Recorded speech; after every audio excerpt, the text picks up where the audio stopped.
When we look ahead to our later decades, we often ask how long we might live. But perhaps the better question is whether we will still have the capacity to move freely once we get there.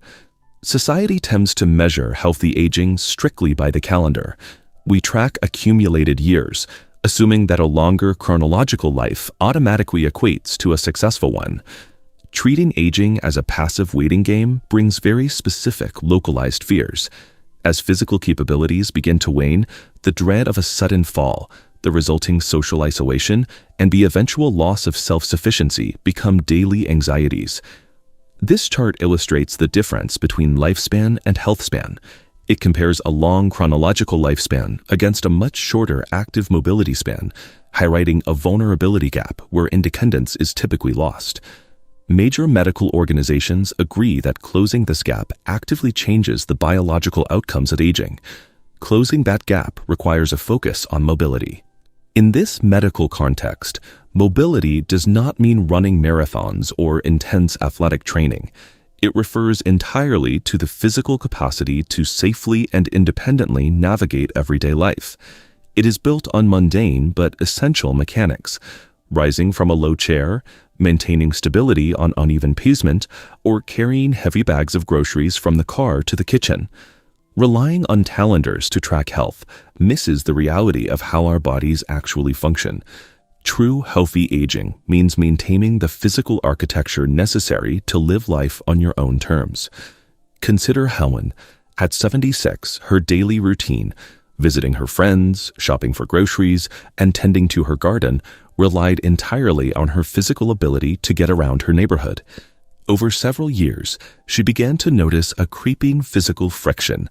The front steps of her home required more effort to climb, and a standard crack in the sidewalk felt like a hazard she had to actively navigate.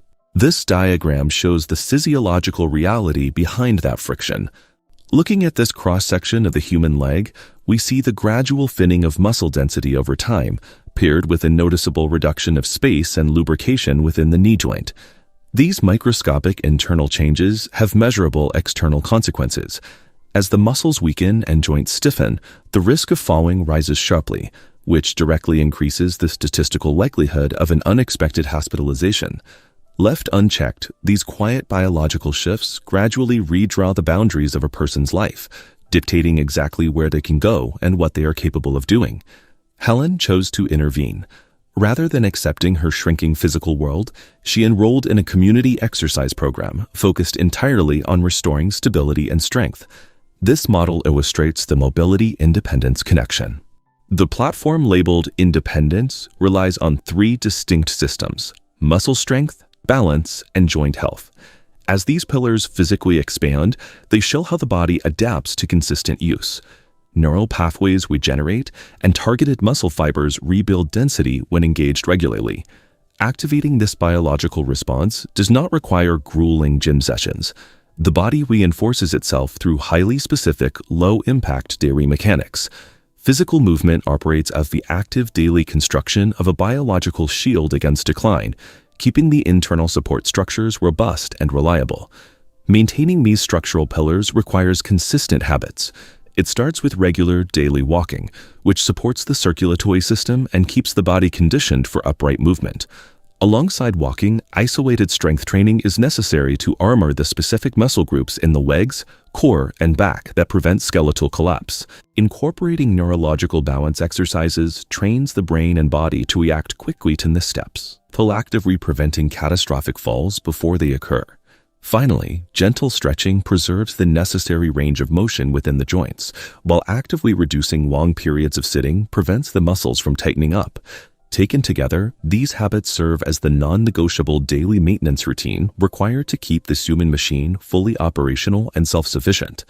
Months into her routine, the results of Helen's efforts became physically obvious. She could easily reach the ground and stand back up without hesitation. Her renewed physical steadiness translated directly into psychological confidence. Her anxiety over climbing stairs and navigating uneven sidewalks completely disappeared. Her progress highlights a crucial medical reality. Human mobility, strength, and balance can be biologically improved at virtually any stage of life. Physical independence is a protected state. It is earned and maintained through the specific daily choices we make to add vitality to our chronological years. But maintaining a strong physical frame is only part of the equation. Complete autonomy requires pairing that physical capability with an equally robust strategy for cognitive health. In our next episode, Keeping Your Brain Sharp After 50, we will explore how lifelong learning and memory care form the second half of this crucial investment in personal freedom. Remember, life after 50 isn't about slowing down. It's about living stronger, healthier, and happier. If you enjoyed this video, please like and subscribe, and share it with someone you care about. This is Longevity After 50, adding life to years, one step at a time.